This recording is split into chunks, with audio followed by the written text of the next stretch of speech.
he gets here. Yeah. Okay, let me get the agenda up here. So here it is. Okay. All right. So welcome. We'll call the meeting to order. This executive committee of the NCAC, and it's 7:05 p.m. on the 20th of February. Conflict of interest question to officers, Rev officers. I have no conflicts tonight. Jeff? Nope, no conflicts. Yep. Okay. I have none either. This is Chris. Okay. And we can do Nancy Chris. and Rand as well, because they're on the. Yes, I have no conflict of interest. Yeah. I don't either. And then I think Michael is here as parliamentarian, isn't he? So I have no you're part of the Yeah. executive board too. Yay Okay. for me. Okay. Oh, great. Okay. All right. I mean, if it gets approved, and in the meantime, as long as you guys would like us to be there. Yeah. No, it's wonderful to have Michael here as the parliamentarian. Item 3, advanced planning for the June election. So, I think there's a number of things we might talk about this evening. The first is, I realized, just like last year, graduation at Forest Grove High School is on the same date at the same time as the June meeting. So, and I have to I'll be at graduation. So, on that date, the vice chair, Alex, will have to run the meeting. So, yeah, and that's the election day. And I don't, I think in my communication with him, I think he indicated he was comfortable doing that on that day. So I don't know, Jeff, maybe you have I think maybe, I don't know if it's ballots and things like that. Well, so first I wanted to, I guess mostly to our bylaws people, since this is kind of their bailiwick. If Mark or if Alex is up for election and he's presiding over his own election, does that seem weird? So we're recommending a change to the bylaws. Right now, it's fine, but we're recommending a change to the bylaws to have the parliamentarian conduct the election if the chair of the meeting, the little small seat chair of the meeting, is up for election. Okay, so we could do that just electively, like even though the bylaws probably won't have been, or Well, maybe the bylaws will be. Yeah, Hopefully, yeah. We'll get to that. Okay. There are kind of two issues with that one. Yeah. My main thinking in putting this on the agenda was to give us the option of not having an executive meeting in April or in March. Sorry, and so anything that we need to announce at the April meeting, if we can kind of get all our ducks in a row about that in this meeting. And I think it's pretty simple. It's we have to announce hey, the elections at the next meeting. If you're interested in running, these are the positions. This is what you do. We're going to put, we're going to have a website up with all the bios of all the candidates. Alex and Chris are running again. But the whole point of having these meetings is to put more heads together and think about issues and stuff that one person thinking by themselves might not have thought about. So, if anyone has anything that they think that we need to think about ahead of the April meeting that will need to be announced, okay. Nancy's waving. Yeah, Nancy. So one of the things we were going to be talking about in our bylaws committee report is that we are recommending, and of course it doesn't have to happen this year, but we're recommending that the election meeting be in April, so that the new board can start planning for the next year, including having the new budget planning and appointing or recommending committee chair or committee appointees that would be elected. I shouldn't say appointees, but committee members that could then be handled in the June annual meeting. So obviously that doesn't have to happen this year, probably wouldn't be able to because you haven't had time to plan for it, but that would be one option. If we continue having the election meeting in June, the bylaws will probably be passed by then, hopefully. I don't know if that part of it will go forward or not. That's one of the things we wanted to get your input on tonight, but they would take effect immediately upon passage. So we're hoping that they're going to get passed either in April or June, or excuse me, April or a special meeting in May. So I guess what I'm saying is that I think you can always make an exception, have it in June and plan accordingly, but we are talking about these things. Okay, yeah, and yes, that's something that we could announce, like, Yeah. because I think at minimum you will be talking about the bylaws, and we can say if we pass the bylaws in May, it will create this special situation where we need to have an election in June. So that would be a good example of something that we needed to announce. So, It's yeah. just a transition, yeah. Anything Good. else? And obviously, if we think of stuff, like we have 2 months to think of things, but just taking the opportunity while we're all talking, to see if anyone has anything else that they think that we need to announce ahead of time. Well, possibly the bylaws approval. We'll know more as we go through feedback sessions on whether we think it's just going to go sailing through, or whether, we only need a half hour, or if we think we're going to need a special meeting in May. Mhm. Yeah. Okay. Okay. And it could be that we try for April, and if we get a lot of pushback, we hold a special meeting in May, but I don't know. We'll find out Saturday with Article 3 discussion members. Okay. All Hey, right. Nancy, Yeah. that's Chris. Mhm. Do the bylaws, any change to the bylaws need to be approved by the county? They're working closely with us as we're going forward, Chris. It's a great question. And Sarah Absher is actually going to attend every one of our feedback sessions, and she'll be able to comment. And she's working very closely with the supervisors and the county council along with us. So we're not anticipating a delay on that. We're anticipating getting feedback from them as we go along, and that may necessitate some of our, some changes to our recommendations, but it will be concurrent. This Okay, kind of great. segues nicely into your agenda item. Mhm.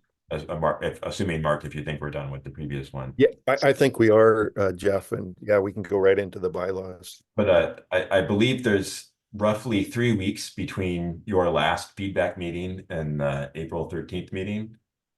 And I would like, that seems like a very tight window to get county council approval and for you to take all of your feedback and create your final draft and get county council approval by April. But Yeah, that's fine. If I'd be completely happy with having a special meeting in May. I'd rather not do it in June, Yeah. but with everything else, but I think having it in May would be fine.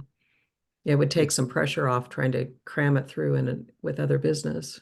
Yeah. And Michael, Yeah. please speak up if you have any comments Yeah. on this too. He's part of our committee. So Okay. I think you'd want probably the report of the nominating committee at the April meeting, if you have one. Yeah. well, we won't even appoint one until April, so we will That's not. right. So That's right. So I think, yeah, I kind of think maybe it's going to be a May special meeting, but we'll see. We'll see how it goes. Okay, Nancy, I'm gonna I think. over to you. if Oh, I go could ahead, say, Michael. I think a May special meeting is ideal. I don't imagine any hiccups on the process of approving the bylaws with feedback sessions, except on membership, boundaries, and voting. And, those have typically, if you followed our process, those have typically been run into the ground by everybody who's visited, and for good reason. And their comments are always Mhm. well sent, well spoken, and so on. And we hear them and we're responding to them. And I think we're going to find that that little narrow road where everybody's going to be pretty happy with what's going on. The most critical thing I think that's not quite understood by everybody yet, but clarified a number of times by Sarah Absher, is that there's a difference between membership and voting. And why are we hung up on voting so much when the county really wants to hear what people have to say and the reasons why they have to say it? That's the bottom line. So when we get that point going on and people understand, the rest of it, I think, will just fall into place.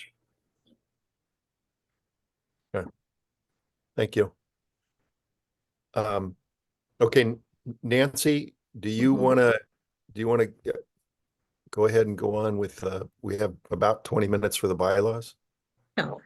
So I appreciate your extending my time. I'm still going to try to be as brief as possible, but there are a number of things that I'd like to have feedback from you guys on. So the bylaws articles are almost ready for the feedback sessions. I think we still have Article 5 meetings that haven't been looked at yet by the committee in any detail, but otherwise we're very far along, or we have approved recommending into the feedback sessions and to you all where we're going. So have all of you seen the schedule for the feedback Yes, sessions? I have, Fairly aggressive, almost Yeah. 2 a week. Yeah. Do we have 3 1 week? No, I don't think so. I hope Okay. not. No, it's either on Wednesday nights, Wednesday, one Saturday. Friday night, or okay. Saturday afternoons. Okay. And they start tomorrow night. So and tomorrow night is Jeff said, can you come up with some catchy title for tomorrow night? And I think what I came up with was short sessions or short articles, which is not exactly catchy, but it's what it is. And so articles 1, 2, 8, and 9, they're all quite short. And Jeff, I sent you a link to the documents that we have now. Yeah, Just before the meetings. So Jeff was terrific in getting everything publicized, and thank you, Jeff, for that. I think there are lots of routes for people to be able to sign up for these. We're getting interest already from a number of people about it. So Article 1 and 2, we think is just going to go right through. Article 1 is no change. Article 2 is mainly editorial changes and its object, like what's the objective of the NCAC. So Article 3, as Michael was talking about, is members, and that includes the boundary issue and who can be a member. I'm not going to go through all the issues with that tonight, but the committee is going to be bringing 2 recommendations for each of those areas to the feedback session. And there's always a third alternative, which is do nothing. That's actually one of the options for the boundary, but and unless you guys want to hear more about that, we'll just do that at the feedback sessions. We're very curious what the reaction is going to be. But we've been having a lot of good discussion about it. And I will just say, I think I should bring up that the latest we're now on number 20 iteration on these proposals. And the latest iteration on the boundary, which was proposed by Bill Bush and looked at very closely with Tom Sipe and Wyatt, was that we use the watershed, the Nescoin watershed, as a boundary. And so the presentation on Saturday will go through why. There is another option, which is to use tax lots for that best describe the existing boundaries. So we're making sure that we're not excluding current members, which has been a learning curve for some of us, and we wanted to make sure that nobody was. So, and we have heard very clearly from Sarah and the county that we are not to be excluding people, which was we never intended to exclude anyone, but that has been something.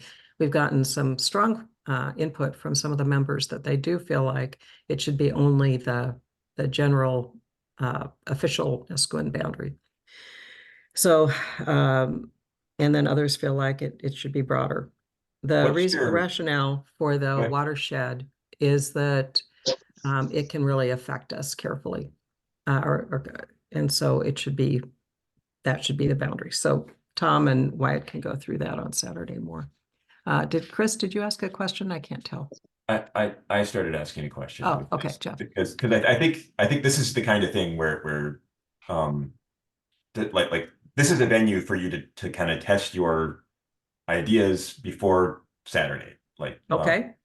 and what's your current northern boundary in both in the tax lot or the Well, I can go to the presentation if you'd like. that if that's Show the you. easiest way because Let me because show you this. I think well I don't know like I know that kind of the hottest thing is the people who want to just shrink it down to the community boundary, which I think is a non-starter. Like I think you Right. know it's a non-starter. Sarah It's a said, non-starter. but Yeah. but like when Bill was proposing the 97149 area or zip code, that would exclude Wainema and Oriton from the which could be the current bylaws could be interpreted to include, but there may be no one up there who is part of the NCAC. So I'm curious where your northern boundary is right now. Okay. Let me share the screen. Oh, you're host though. You should be able to do it. Well, I'm not host. I Co-host. said that yeah, I'm co-host, so that'll let me do it. Hopefully, Okay. if it doesn't, let We me will know. find out. Yeah. Okay.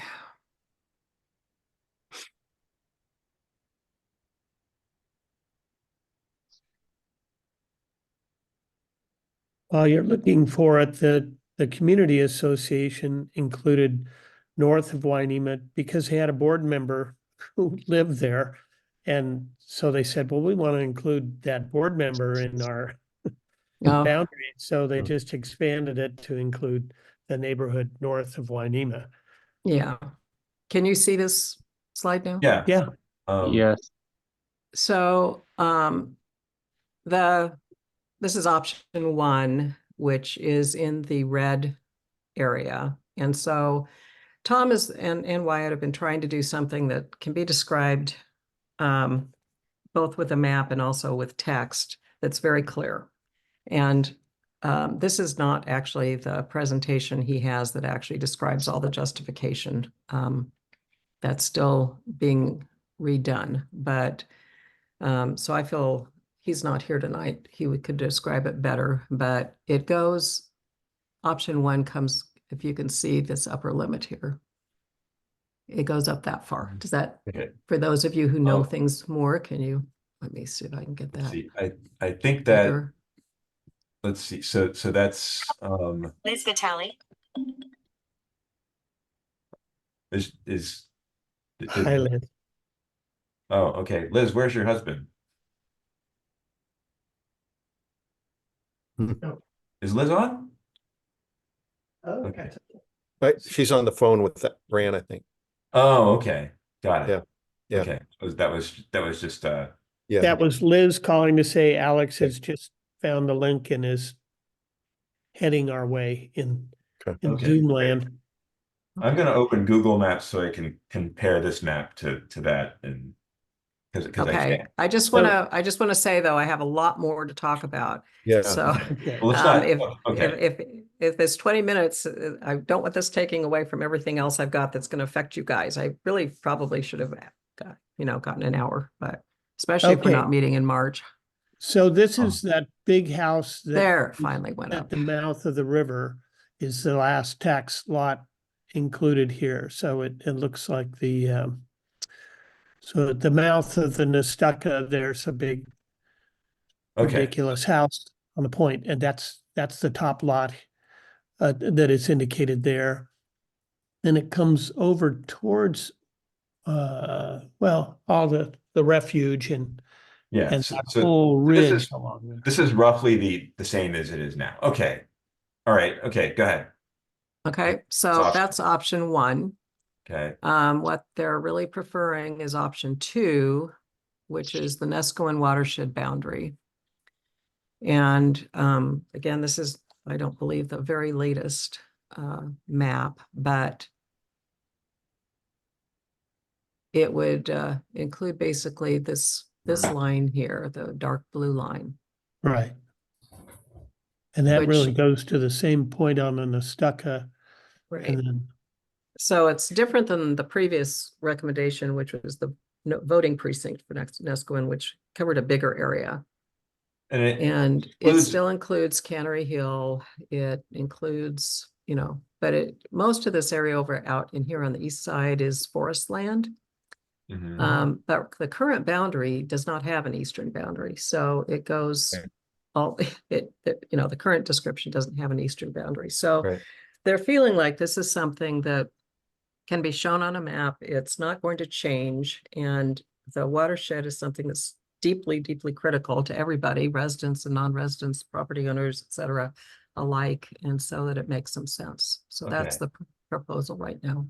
Okay, thank you. And Mhm. that does that one does seem to kind of like cover everything that it should cover and not cover anything that people will Right. feel like it's not Nesco. Well, Right. the should is the right word, and I'll second what Michael said. We're hearing a lot on everything, and we're really valuing all the input because we've learned a lot through this process on what is right to have. So,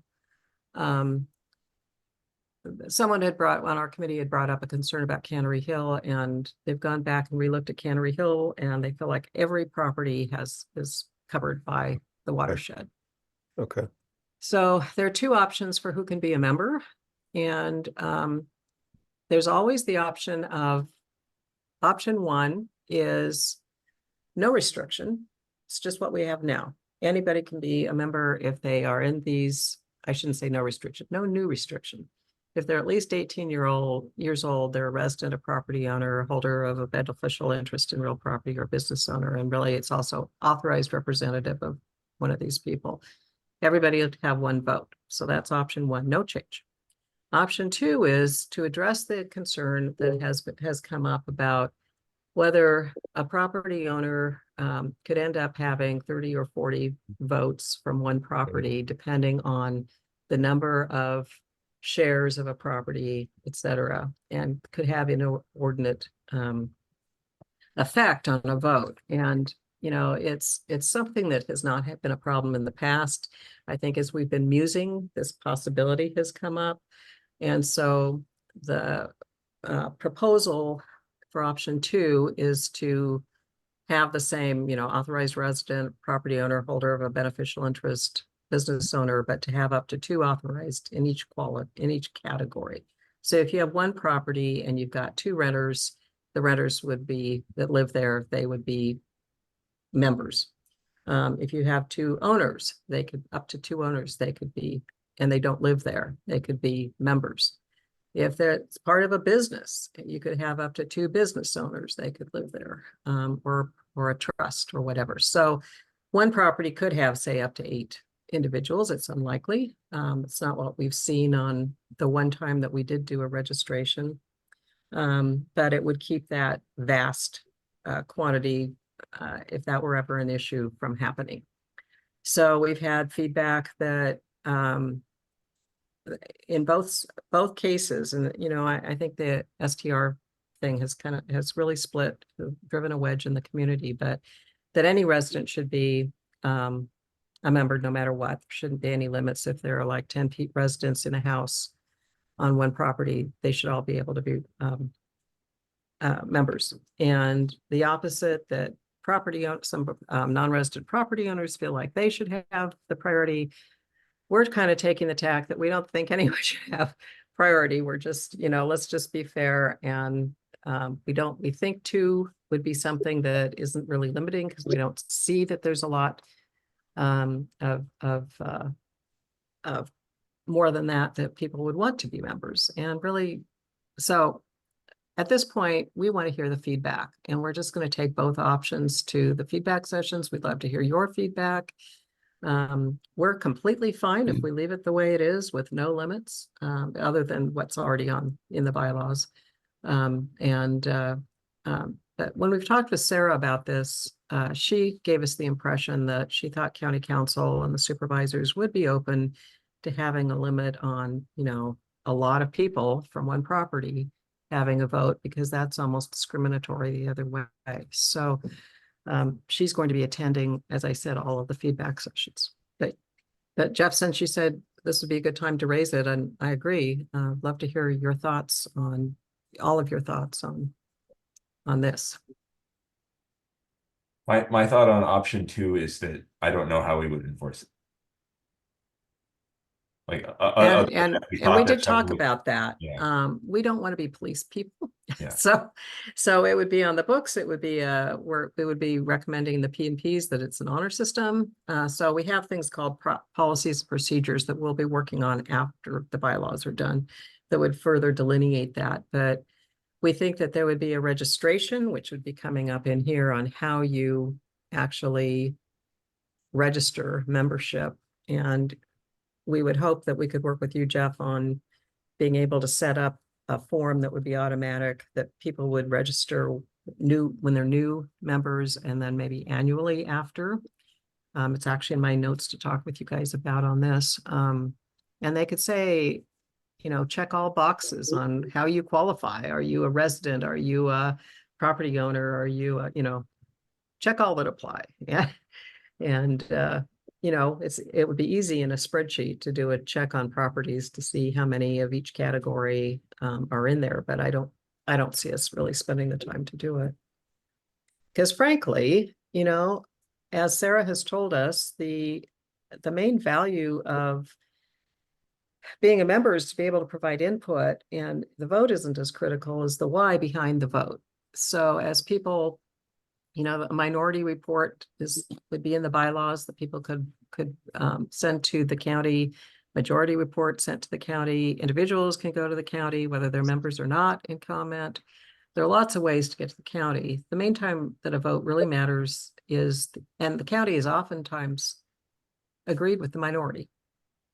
If there's a contentious situation, which it's in itself is rare, but they have sometimes agreed with the minority. So it's elections is really the one time when it matters. Is this distinction or this value that Sarah has put forth, that the county is not interested in like a precise vote count, it's interested in kind of like getting a collection of opinions. Is that actually written in the bylaws, like, or did that come late enough that it didn't? It's not written in the bylaws at all. Because the bylaws create this sense that votes are super important. Yeah. And if they're not, like, I mean, I know it's late in the game, but if they're not, maybe the bylaws need to kind of reflect that. That's actually a really good comment. And I'm sorry I'm cutting you off because I'm feeling a sense of time pressure here, but I do agree with you. I think that is something the bylaws could actually have a paragraph about philosophy on voting and what it means, what it means, because it's not currently in there and we had not put it in there. I wouldn't say that the numbers aren't important. The numbers are certainly important if it's contentious. Right. But it's more like if it's a contentious kind of a thing, which it typically is not, then, I think it does help the county to know that, hey, everybody agrees, or it's like 98% agree or 95% agree versus 60-40 or something like that. But the reason, what she keeps saying is that the reason why matters. And if you go back to the video from the February 2nd meeting, she went through this in great detail in that meeting. It's a useful video. It's toward the beginning of the meeting. You don't have to wait through the whole thing, but she went through the philosophy very clearly in that meeting.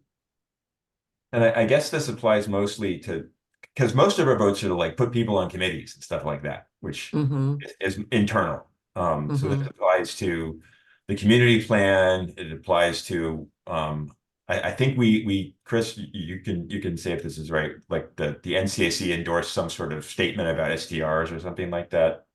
Did we ever do that? Not that I recall. Okay, maybe we didn't. But anything like that where we're voting on something that goes to the county, which I like that seems like that only needs to appear in one place. So maybe that's something to add. Yeah, no, I think that's a good suggestion. We'll take that under advisement and we'll talk with the committee about that. So philosophy of voting. Yeah, it's a great idea. Because I think you're right. A lot of the contention and the anxiety I think that we're hearing is about that they think it is critical. Yeah, we've explained a number of times that it's not as much, but I think again it goes back to STRs Yes, and all of that. So I agree. Yeah. Okay, So- keep going. yeah. So anyway, I think this is actually the presentation. So it's being revised, but I think that's all I really wanted to talk about with members at this point. Is that okay? We can move Yeah. on to some of the others because Yeah. like there's a whole article on officers, there's a whole article on executive board and elections and stuff like that. So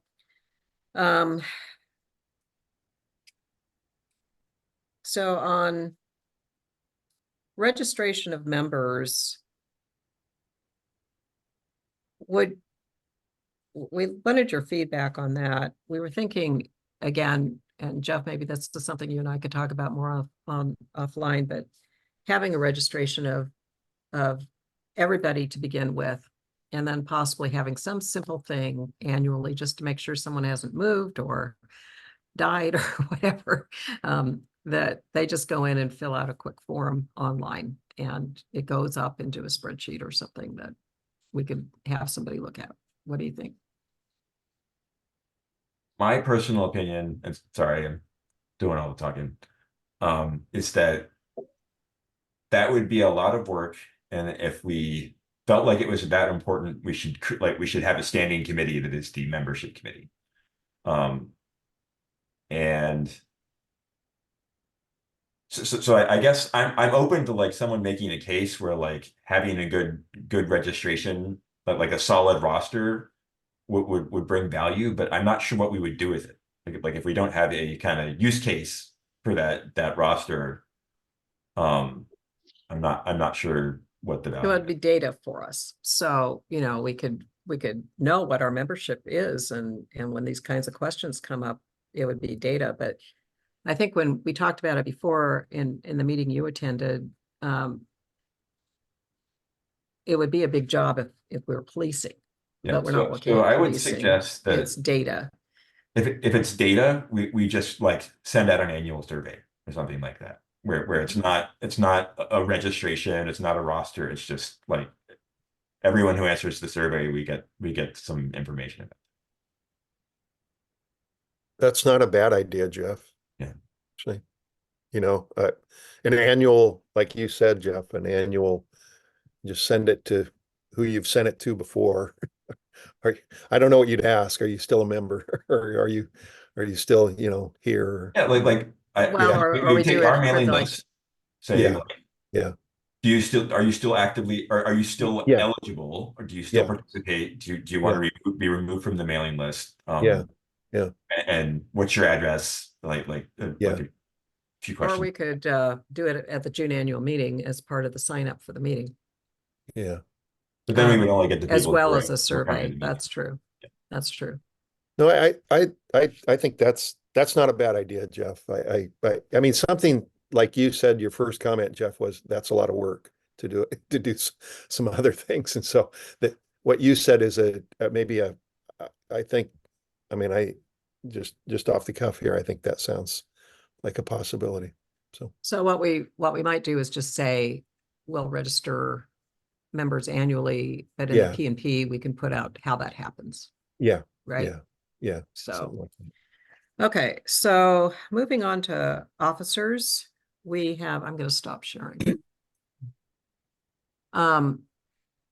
Oh, hi, Alex, how are you? So, Hi, sorry, we I'm have, late. Hi, Alex.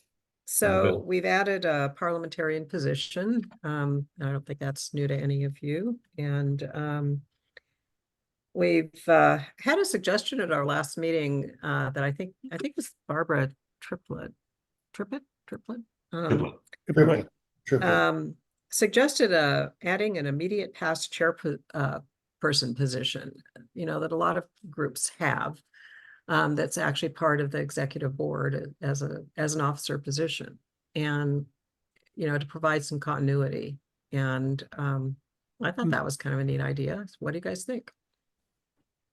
Rand, you'd be the one. What do you think? More meetings? No, it would Oh, be you're the same already amount coming of this month. meetings. I'm still Yeah. here. Yeah.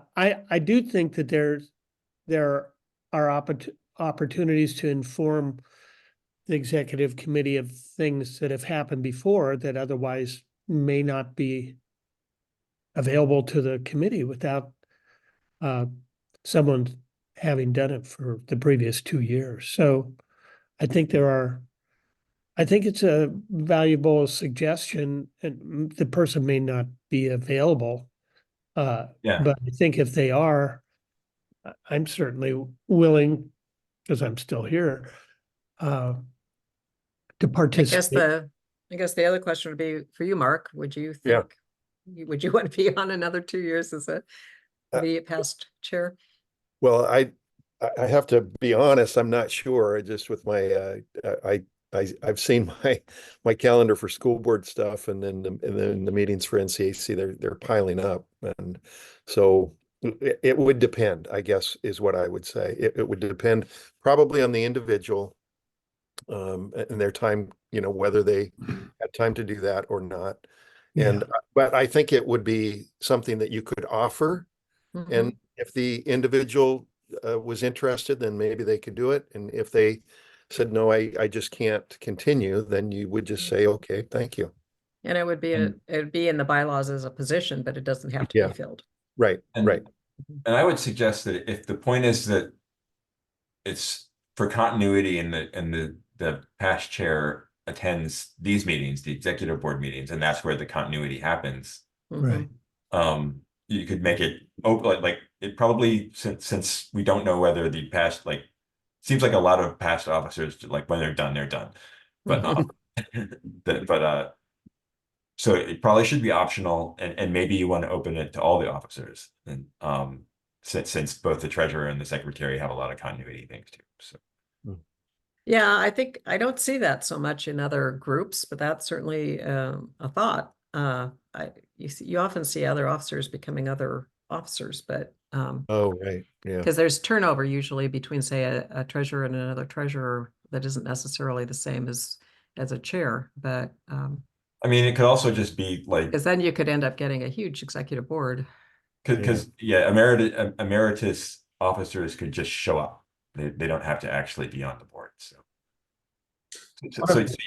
that, like, having talked it through, I come down on the side of keeping it simpler and don't write more into the bylaws, like you can do continuity informally. So. And Tom Prohodich just said in the Yeah. chat that her suggestion was for 1 year, so that would make it Yeah. a little less painful. I Yeah. think that's right, Tom.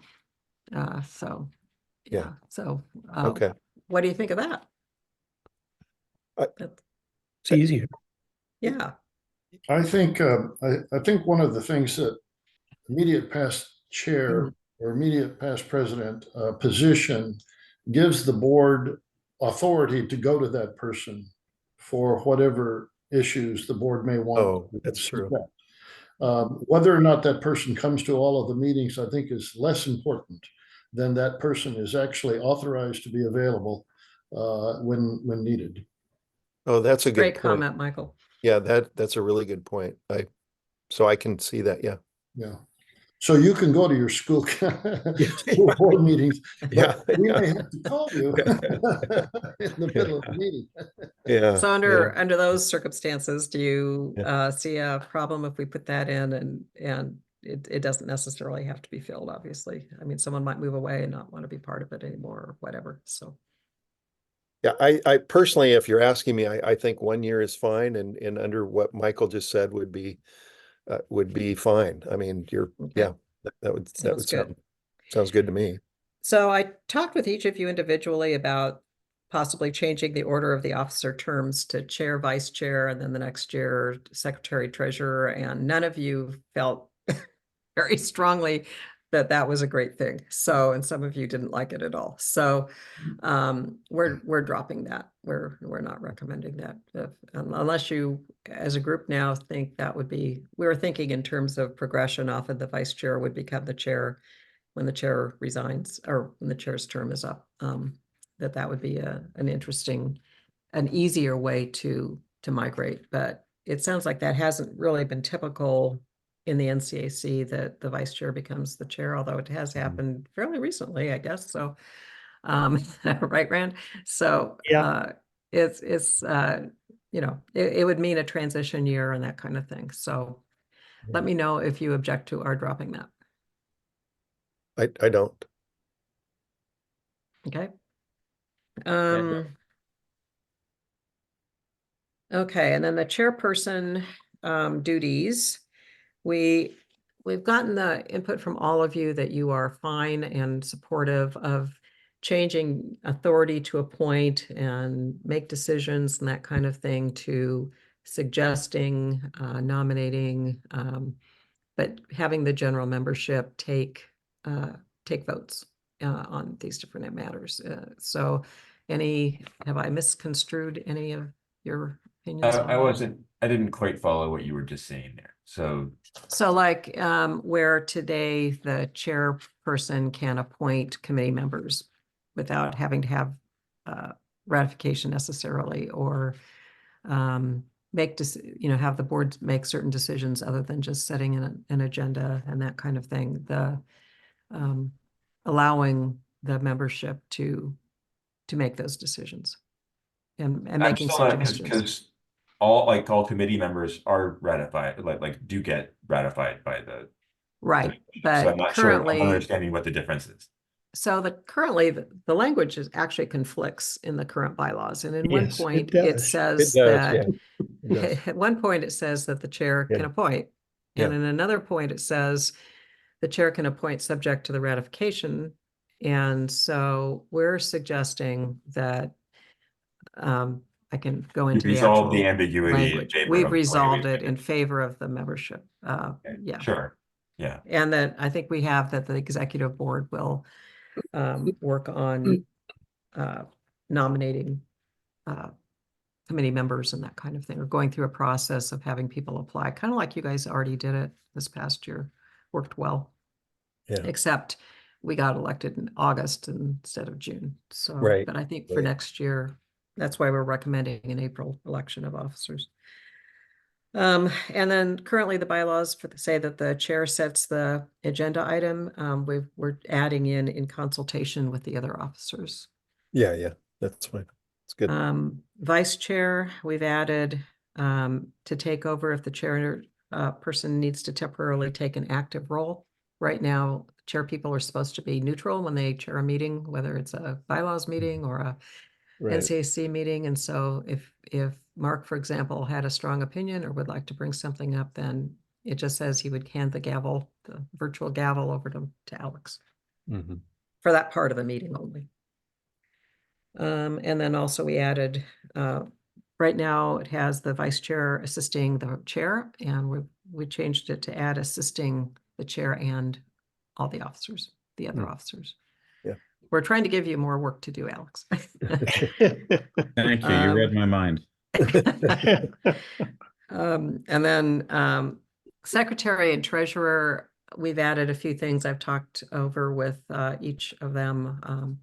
What we're on secretary, there's just a ton of stuff in there that, and then there's communications coordinator, which at one point moved to subcommittees and is now back as under officers. So we're going through and doing some editorial changes that we will have for the next feedback session, and that we'll review with you, Jeff, and we can send to each of you to review. But right now there's a ton of detail that we think we can simplify and put some of the detail into the policies and procedures. And it's duplicated under communications coordinator. So we're suggesting with communications coordinator that the communications coordinator, parentheses S, report to and are selected by the secretary. So right now it has the chair selecting the communications coordinators if they're necessary. and that they report to the chair. We're thinking it's all those duties kind of fall under the secretary duties in the current bylaws, and it just makes sense to have all that go under the secretary. How do you guys feel about that? Well, I would ask Jeff.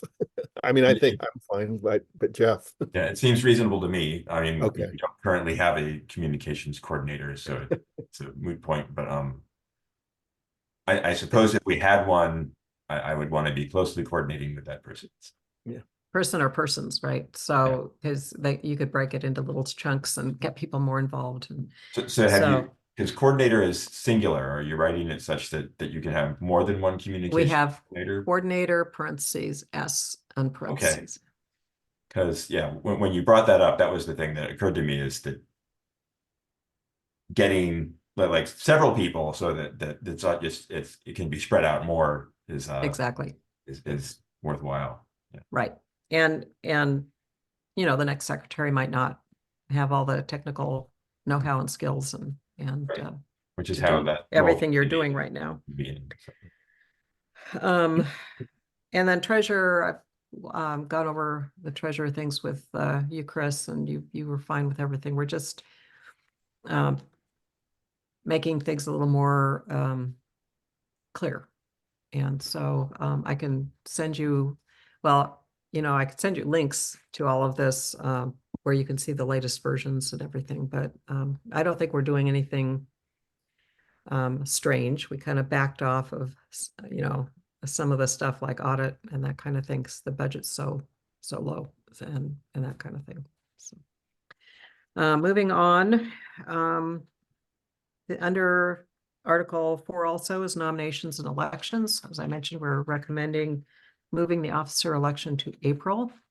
Not this year, obviously it's too late, but just so that the new board can, which would be part new, part existing, can plan for the following year. And it shouldn't take a lot of time, but you know, it's they wouldn't be doing the work of that year, but because they start July 1, but be able to have a budget to present in June and and committee members to nominate or whatever in June, so we can hit the ground running. What do you think? It seems reasonable to me. It's kind of a long lame duck period, like April, May, June. Yeah, almost 3 months of being not in. So I would say that if you're going to do that, the term should start on the June meeting. That the new board should preside at the June meeting. Well, that means changing the fiscal year. So I've actually worked in organizations, volunteered in organizations that have this set up. It works quite well. You have two boards running concurrently. And the new board takes over in July 1. They're just in a planning function before that. So they might have one meeting that would be an executive board meeting where they do the budget for the next year. And it would just be executive board elect is what it's called. And it I would guess that include gives at least half of the existing people, right? Because the way you have the 2-year terms. It'd be one quick meeting, but it allows them to actually legally meet. And it probably allows for a better handoff. Right. So I'm warming up to it. So it seems like a good thing. I think it would be. I mean, if it didn't work, you could always get rid of it. You could move the election back, but So does that move? So that's going to move sort of nominations earlier, right? And into, I don't know what month, January. Right. So February. if the election is in April, probably October. people should be elected. The nominating committee should be set up in December. But we've also made the nominating committee set up less firm, less restrictive. So you have more options with when it gets set up, how it's set up, whether you have a nominating committee, etc. So we feel like it's still good to have one, but right now, if you know, there are pretty rigid requirements for it. We also recommending changing the nominating committee slate notice to 14 days from 7, which is more standard in Robert's rules. Basically, when the nominating committee publishes their slate of candidates, which can be a group or whatever, it just goes out 14 days. And I think we've been following that kind of notice for the most part with other things anyway, right? Mhm. Not everything, but we're adding to have the parliamentarian conduct the election if the chairperson is nominated, or the vice chair if they're running the meeting. So, and then we added some stuff about clarifying voice versus ballot vote options that are currently in the bylaws. We're not really changing anything, just clarifying because they're confusing right now. We've also added a removal from office section for Robert's Rules says that if you have an officer that is, or a committee chair, board member, whatever, that's underperforming or that there's an issue, you have to have this section in the bylaws to be able to do anything about it. And so it's a very simple thing that an executive board member may be removed from office with or without cause by a 2/3 vote of the membership attending the meeting for which a 14-day notice is given. So so the 2/3 makes it difficult to do. You can't just do it on a whim, but you can at least do something. Yeah, that's I think that sounds good. Like definitely not having that, like we have avoided problems, but we were definitely kind of in, we've already like been in situations where maybe we would have wanted that. Any other comments? No. Okay, so that's it for officers. Article 5 meetings. Right now, the current bylaws talk about meetings being in person, and they can be electronic, but really the emphasis is in person. And so we're changing everything so that they are always available electronically, but there's a hybrid option. Because that's seems to be working really well. We defined the June annual meeting and what's covered. Changed the appointment of committee members to electing them, added special meetings. So right now there's a special meetings section that doesn't called emergency meetings, or it's just called other meetings, I guess. And we've divided that into special meetings and emergency meetings, where special meetings would be like the special meeting in May to go over the bylaws, approve the bylaws. An emergency meeting, and that's the normal notice time. Emergency meeting would be something comes up and you need to meet within 48 hours, and the notice is set up for that, and it clarifies that. So kind of split those functions. Okay. Quorum. So we're changing the quorum. I think probably back when things were met in person, an 8-member quorum was adequate, but standard is more like 15 members for a general meeting. And I don't think we've ever had a meeting since we've started Zoom that have been anywhere close to 15, have we? I think they've been, since I've been going for the last 5 years, it's been, for 4 years, it's been at least 30 to 40 members. So a quorum is the minimum number of people that you have to do business. Under the current bylaws, we just squeaked under for this meeting. Well, this is not a general meeting. Well, it's not a committee. A general membership meeting is what we're talking about with 15. Oh. Okay. Okay. So what's this? And so for this meeting, for any other meeting, which would be an Yeah. executive board meeting, a committee meeting, task force meeting, anything else, would be a minimum of 50% plus 1 rounded to the next whole number. So that's the standard in Robert's rules for committee meetings. So you get more than 50%, basically. Oh.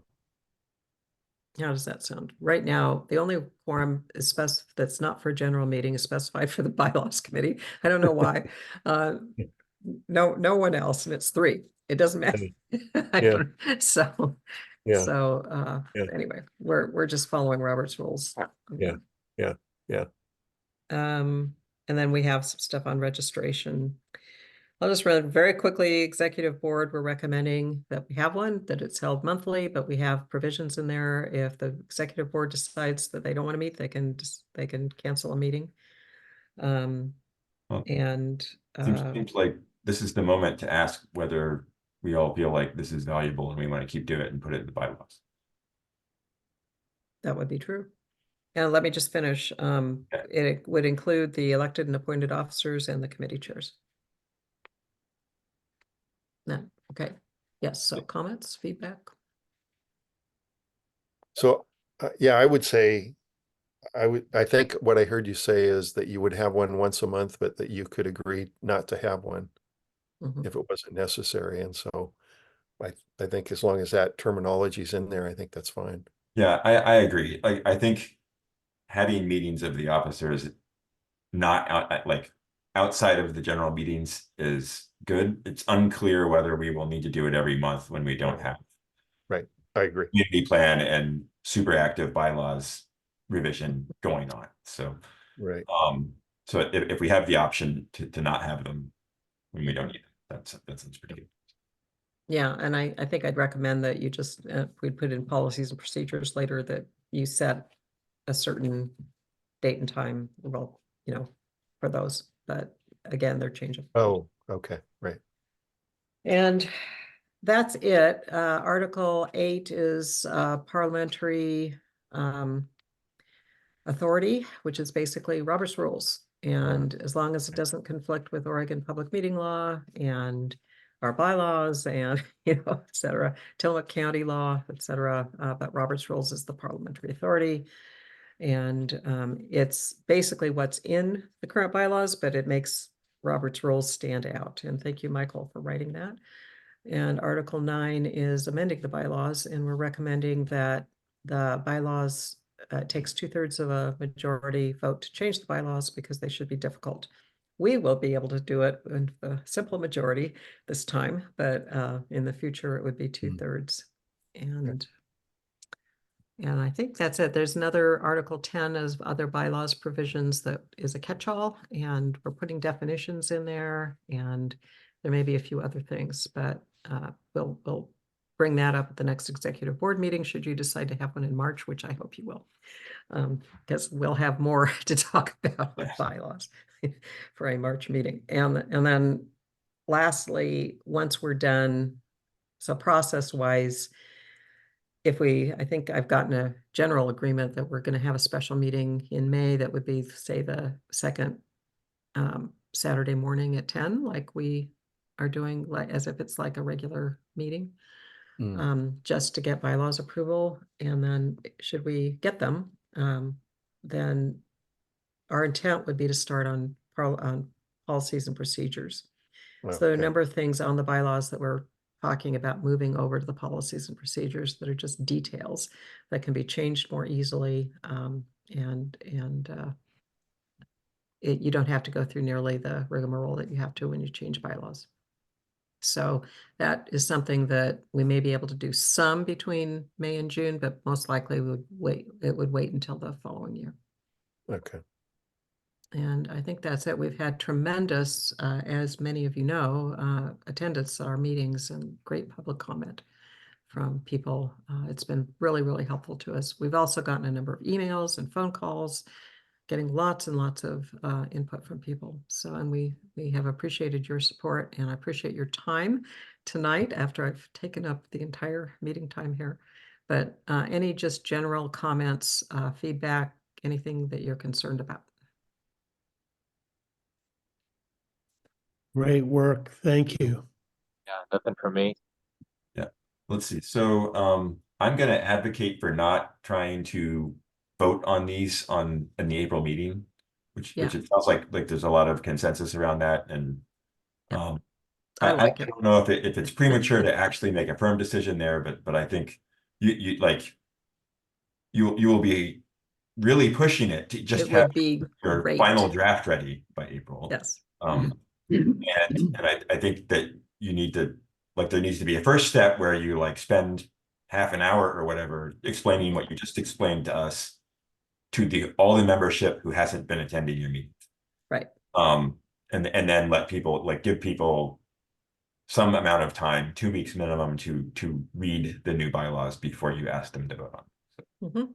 I agree. I think that would be great if we could have, if you could even give us 45 minutes on the agenda for April, we can go through stuff, and then we might have to have another feedback session after the April meeting ahead of time for anyone who hasn't been following along, who suddenly gets interested to come in and chat. Yeah, I don't think we're gonna have a lot else in April that's gonna take a lot of time, so probably so. Okay. And then hopefully it'll just go right through in May. So, because I think we're going to get valuable input at our feedback sessions too.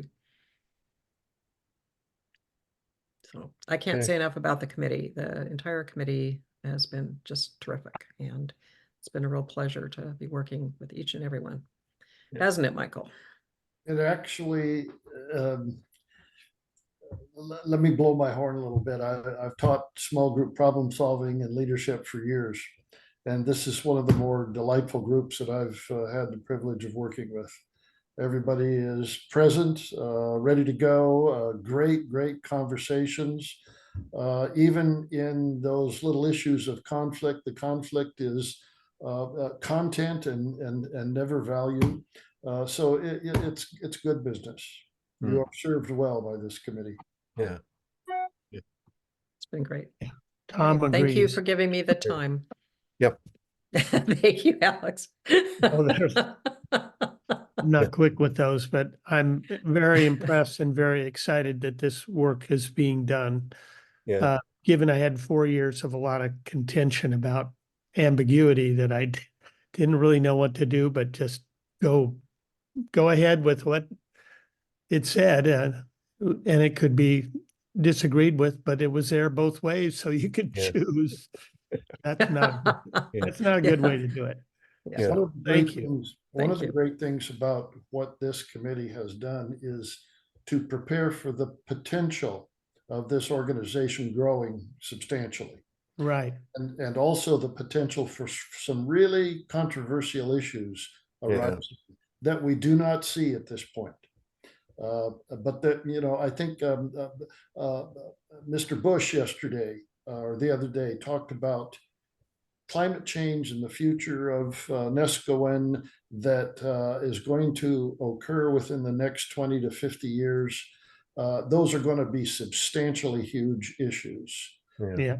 And this kind of organization, I think, will give the whole community a good framework with which to address those issues. Yeah. Really good stuff. Yeah. Yeah. Thank you so much.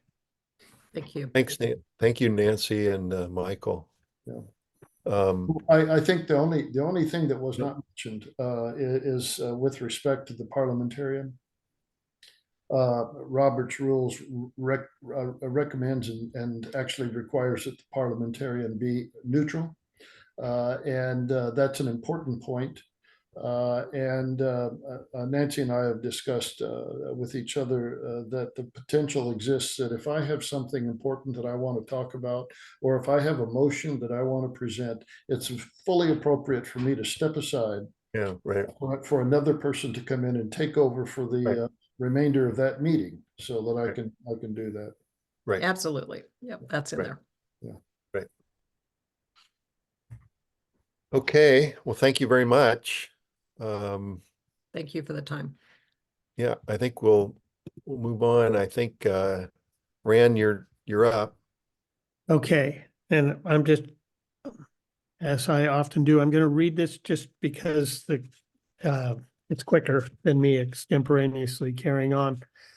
So the steering committee will continue to ask questions at each public meeting of the NCAC and the steering committee.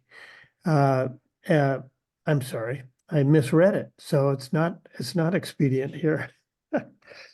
What I'm trying to do is characterize where we are as the steering committee and what we need from the executive committee and how that can best make this work as a community effort. So the steering committee will continue to ask questions at each public meeting of the NCAC And the steering committee will begin public hybrid meetings in May. As indicated previously, the questions will be both asking for the members logistical and asking them logistical and conceptual questions, but just a few. We're not going to do a big questionnaire that we send out at this point. We're going to try and get them into answering questions that are both how they're going to participate and some content as well. So for instance, we'll ask preference of dates like holidays and coordinating with the NCAA to understand if those work best or not for live hybrid participation. We'll also ask about the infrastructure options they want prioritized: roads, beach accesses, watershed purchase, et cetera. And potentially a vision question like people who work here can afford to live here, to understand support for that statement. What you can do for us is to encourage people to attend all the meetings where we are going to ask questions. So that's the general meetings and our live hybrid meetings. These questions heat up the audience and they begin to see why their input is important. Your encouragement through notices, emails, and emphasizing participation in the forum of the NCAC meetings can help. I will be asking the NCAA board to approve in their March meeting to welcome us to their May 27th meeting to provide an update, which is somewhat of a given since I'm on the NCAA board, and I believe they want to have this happen, and to ask for their encouragement through their newsletter to get people up for participation. We also want the chair to encourage Sarah to attend our meetings. We understand Monday was a holiday and Sarah is pressed for time, but when we cannot get answers at meetings, it sets us back. We need to know what forms of meetings we can have, and if live hybrid meetings can delay questions from the Zoom participants till the end, or what Oregon Public Meeting Law says in that context, what is legitimate. We would also like to understand if we produce the final edited version to submit to the county for approval, if November or December works for that deadline. So those are questions we have. We just have to pose to her. Now it's through an email that we may or may not get a response from. Nesquin is a small community made up of local residents, part-time owners who mostly come on holidays and in summer, people who work locally, business owners, both resident and part-time. To get most folks involved, they need to have a reason to participate. We're looking for the dates, times, and places they will get engaged. If we can get high participation in the hundreds, then we should be able to come to some consensus on most issues through what we can read from their engagement and continue to revise so we get buy-in. It will be critical for people to see value in the process, even if this is just land use. It is also safety, infrastructure, emergency services, and looking to the future, which will be consequential, especially when the emergency beyond all emergencies happens. This is the most impactful collective thing we can do to make the future fit a collective vision. So, I don't know. Any questions about that? Or is there good potential for you to encourage people to participate in both personally in your interactions with people and in the meetings where people come to? Well, the tools we have for that are the emails that we send out and the stuff we say at the meetings. Right.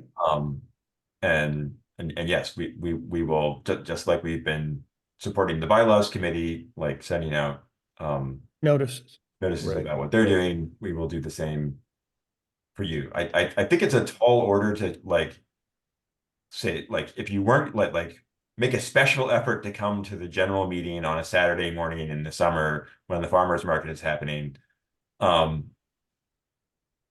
Just so that you can answer a few questions. That seems like a stretch.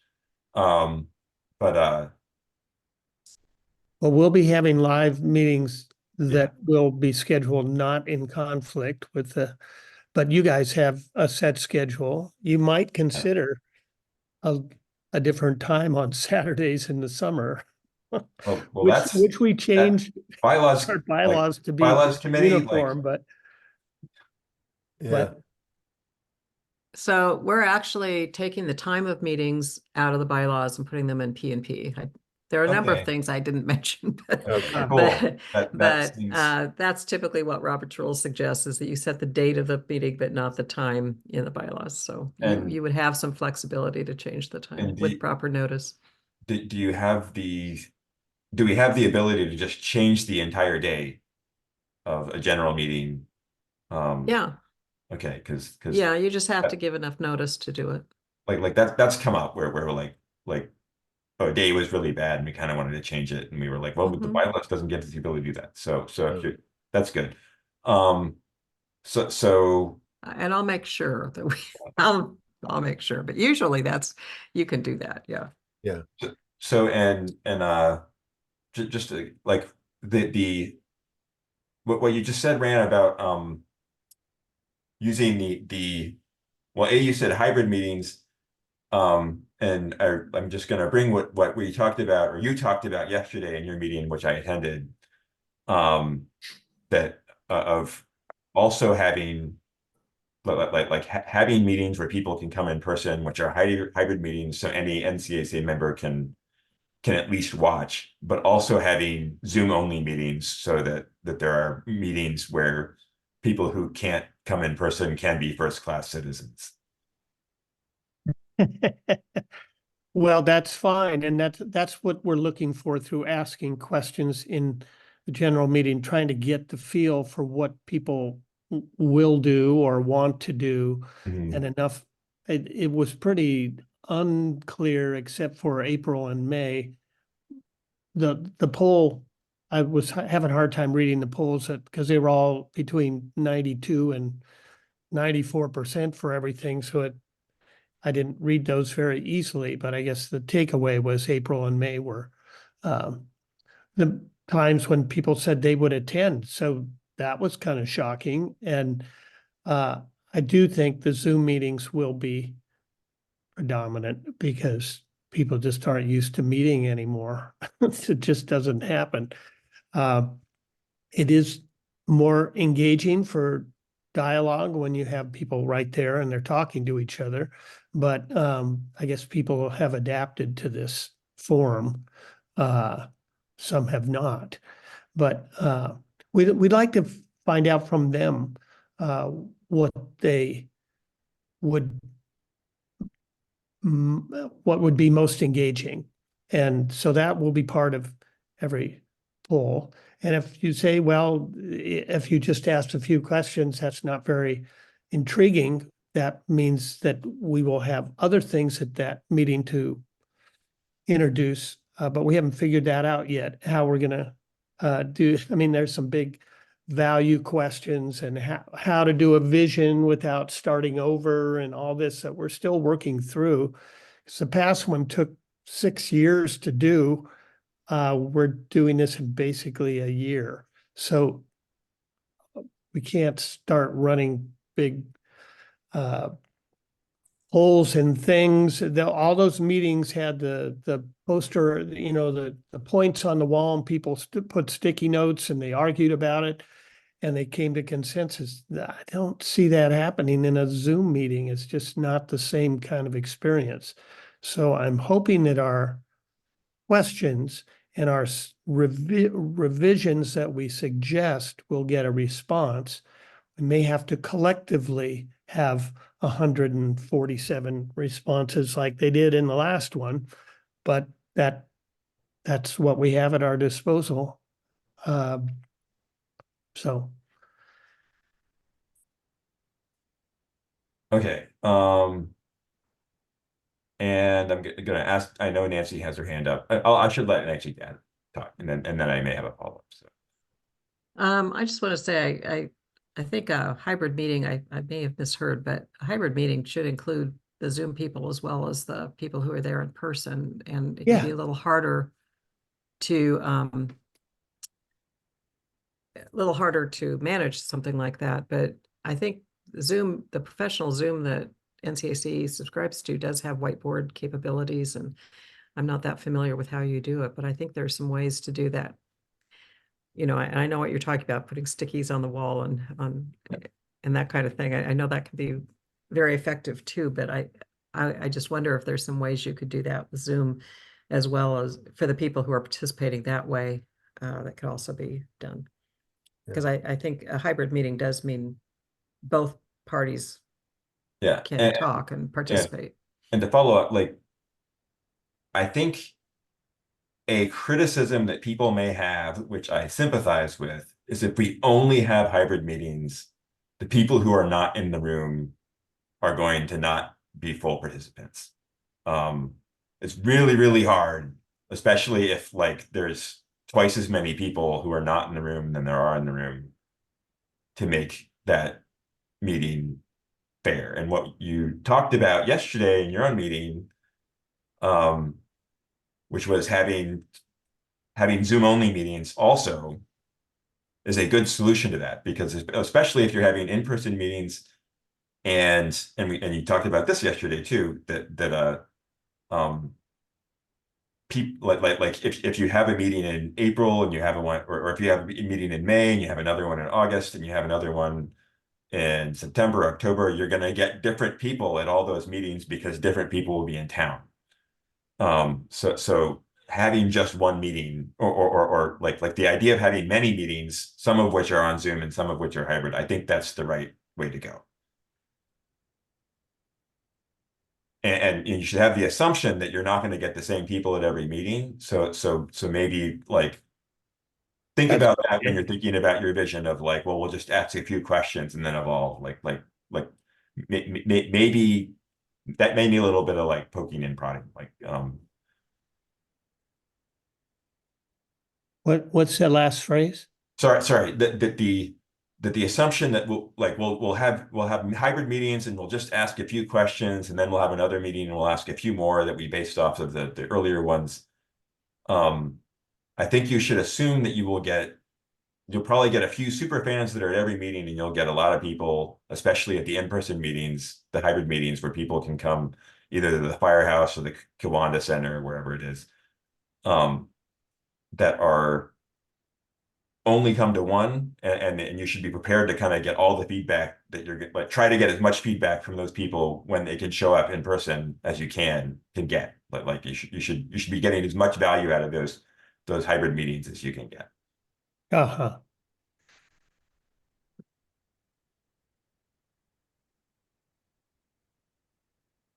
Yeah, I'm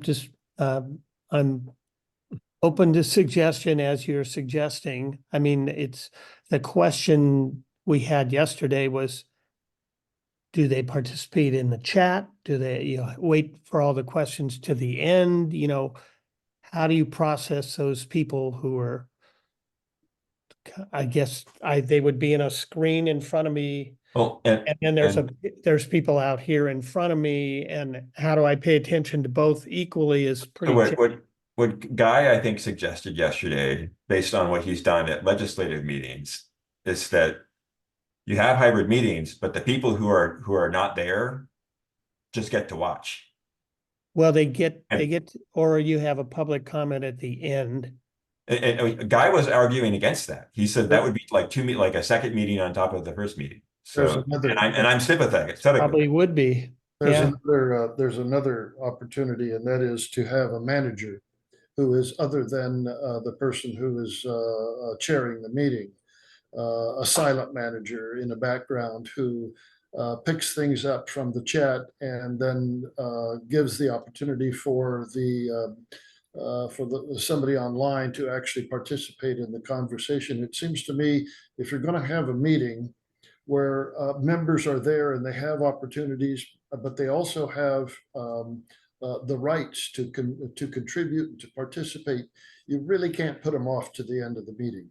They have to be present. They have to be here and now, and they have to have the opportunity to speak up, to object, to call a point of order, if you will, and make motions and all of that sort of thing. So one way to do it that I've seen, and it works really, really well, takes a little skill and a little development and some understanding on the protocols, but you have a manager who's off screen who actually handles all of that stuff.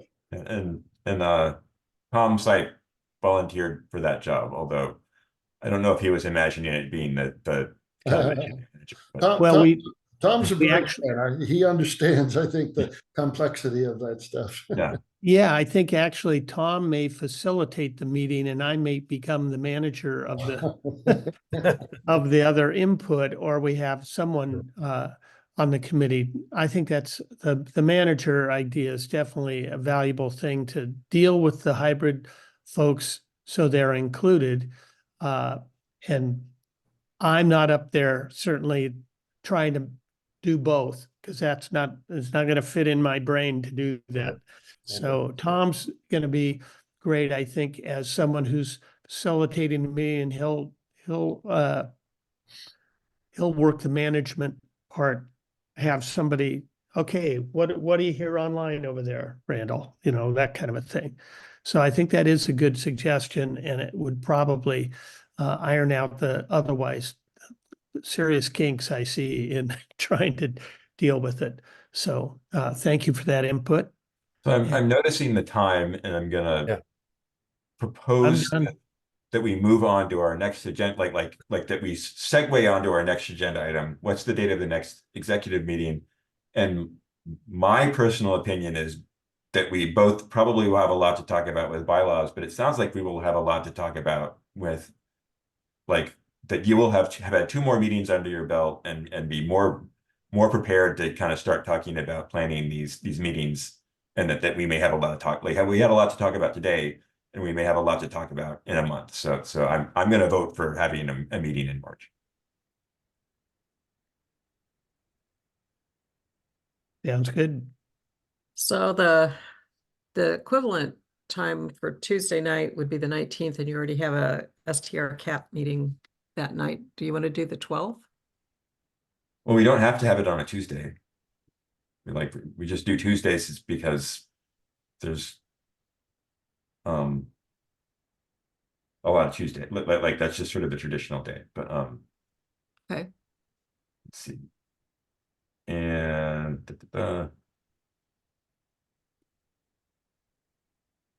and you have a meeting on the 20th, right? Yes. Okay.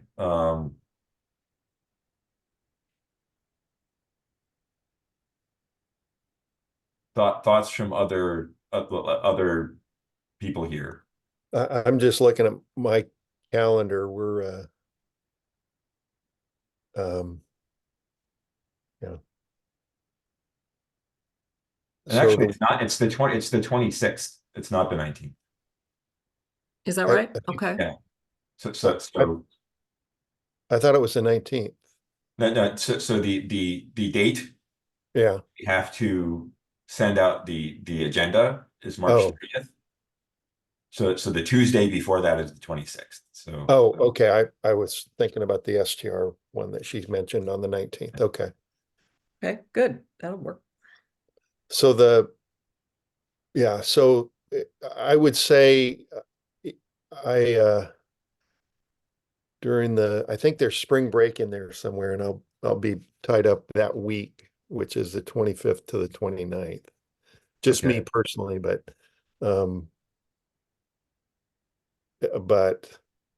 like Jeff said, we don't have to have them on Tuesday nights. The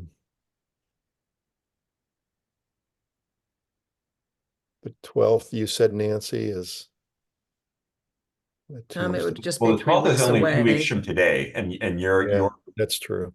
And your stuff, Nancy, will still be very much in progress. So We'll have gone through probably the most of them though, and we'll probably have quite a bit of input by then that might be helpful to have before we go into the final feedback sessions, but I would say that we can wait. by the time we have our executive meeting, you should be like ready to commit or not. Like you should have a pretty good idea of what you're going to be ready to do by the time of Mhm. of April 13th. So Yeah. 12th seems early to me.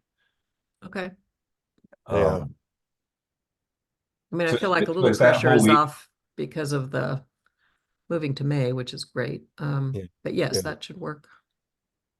Okay. Is that whole week 25th to 29th not good for you, Mark? Well, it's still a little bit up in the air, Jeff. Mhm. Um, We but- could delay setting the date. It's hard Yeah. to coordinate when we don't Yeah. have everyone. But if people aren't ready with their calendars, like we can delay setting the date. Yeah. Um, yeah, I mean, that week, I can't, why don't we do this? Because everybody's here, why don't we set a date and I'll try and make that. But, and if it's in that week, then I'll see if I can work around what I get going. Well, and we're also like, I think Chris had to drop off because he just got off a plane and it's late. So Mhm. so do we want to like set the 26th, but kind of leave it that if your schedule or Chris's schedule or anyone else's schedule, Mhm. and maybe have a second choice. Yeah, that's a good idea. Sure. So start like we'll attempt the 26th, check in on that before we notice it. Okay. And then Do you want to have the 22nd in the evening, Friday night? As a I backup? think that would, let's see. That would be okay for me. It's not great. It's probably not great for other people, but if we scheduled it, I would be able to make it.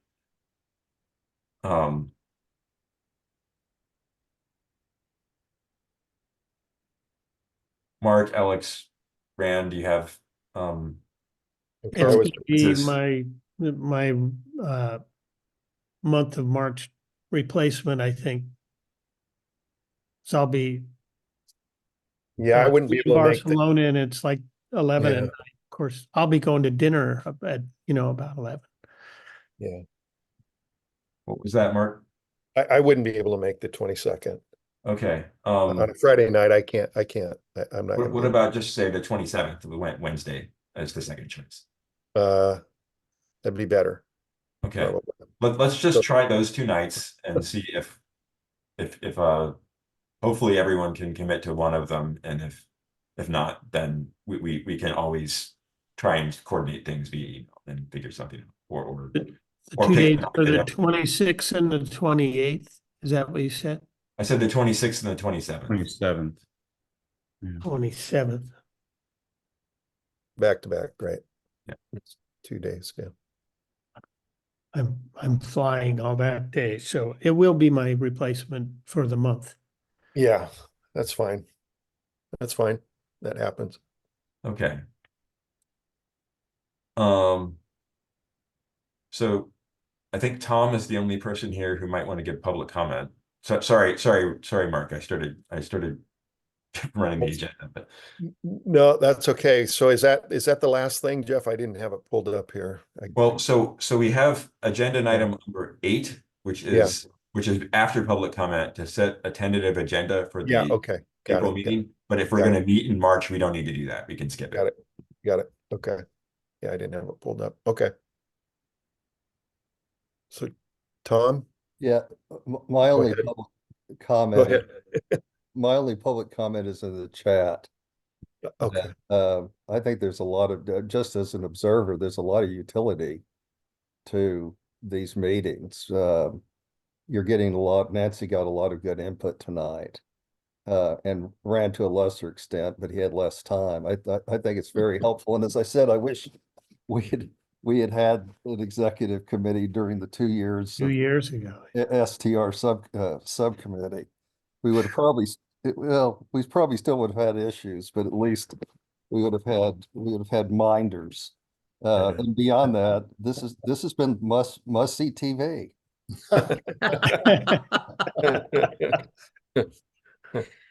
We enjoy seeing you in our bylaws committee meetings too, Tom. You were Absolutely. spending a lot of time. I'm glad tomorrow night's light. Right. Yeah, that's right. Tomorrow night. Okay. All right. Thanks, Tom. I think that'll do it for this evening. Hey, So remind me again, what's the date for the June date for the general membership? the 8th of June, Okay, great, great. Thank you. Saturday. Yeah. Yeah, Yeah. Saturday. Could we set a date for the May for doing the bylaws? So that we can notice that. I was gonna suggest the second Saturday at 10. Probably look and make I sure mean, I can do that. I think we can if you want, but we could also just wait until the next month from now until you have a better idea of what you have coming up. Well, But- I think we could just set it now. I think we'll know by, I think we have a schedule and we'll be ready. So we won't notice it though, right, Jeff, until 2 weeks? I'm certain. Yeah, I'm not going to notice it until we're much closer. So Okay. Yeah, so amongst us though, we can agree that the 11th looks like the date, I guess. And then we'll just wait. We'll wait. I guess the question is whether we think it's better to have it on a Saturday or a weeknight. Oh, right. Yeah, that's Um, true. I think the Saturdays are nice because people are already used to going to general membership meetings on Saturdays. But And so it would but be by May, similar. let's see. I can't remember if it's the beginning. Alex probably knows. When does the farmers market start, Alex? Farmers Oh. market starts May 18th. Okay, so it won't be. So Yeah, that the would be week the after. No weekend conflict. before. Yeah. Thank you for thinking of that, Bill. Wow, okay. Yeah. So that would work. So I think we kind of earmark the 11th of May and then, but we Because don't. I'd like to notice be it. able to tell the committee, the bylaws committee, so that they can mark it on their calendars and Okay. plan. I think you to- can tell them that we've earmarked the 11th of May. Yeah. Great. But you will have plenty of meetings to change it if we realize that. I mean, you'll know before we do if the 11th of May is not looking good. So Yeah. I'm optimistic. Okay. I think that's it. We'll adjourn the meeting at 8:37 this evening. And thanks to everybody for attending tonight and good conversations and lots of good feedback and input. So thanks very much. thanks, everybody. Right. Thank you Thanks, all for your everyone. time and input. Good night. Bye-bye. Bye-bye.